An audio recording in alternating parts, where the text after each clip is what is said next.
Sisters of the Seed, Chapter 3. By Frostbite. Broadway was alive with lights, noise, and restless energy. Traffic rumbled and honked neon signs. Flashed, and crowds pressed shoulder to shoulder along the sidewalks. It was a humid night in New York.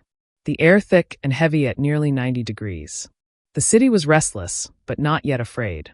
That changed with the crack of gunfire. A jewelry store alarm screamed on West 47th, and the crowd's murmur turned into shouts as masked men fled, firing wild shots to clear their path. Panic rippled across the avenue. Shoppers ducked, people screamed, and bodies scattered like waves from a stone. 3 officers surged forward, cutting the criminals off from 6th Avenue. Pistols barked in the dark, their flashes strobing against the glass towers. The thieves, desperate, dragged a hostage into the open, a young man trembling in their grip. The standoff froze Broadway in its tracks.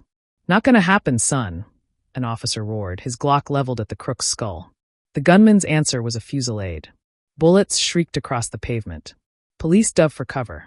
The crowd collapsed into chaos, screams, running feet, the metallic crash of overturned street carts. For one moment, it was a war zone. Then suddenly silence. Even the air seemed to hold its breath.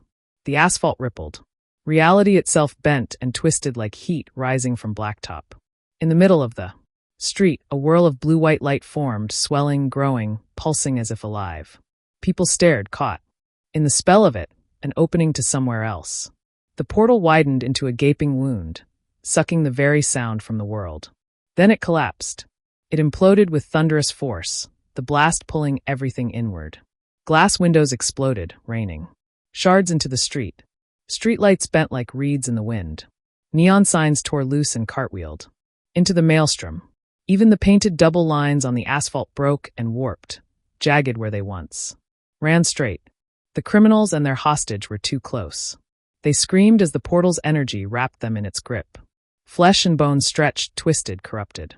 By the collapse, their bodies fused hideously together, arms jutting at impossible angles, a jaw torn across.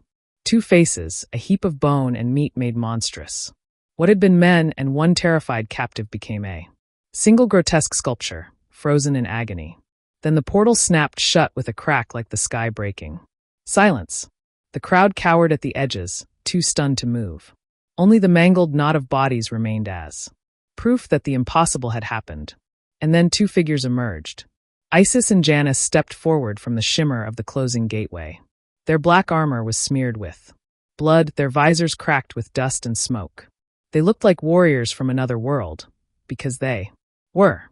Isis strode steady, unbroken, her gaze burning with iron resolve.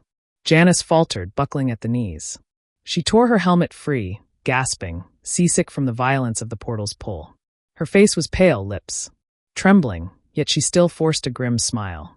The city had just glimpsed something it could not explain, and the nightmare had only begun.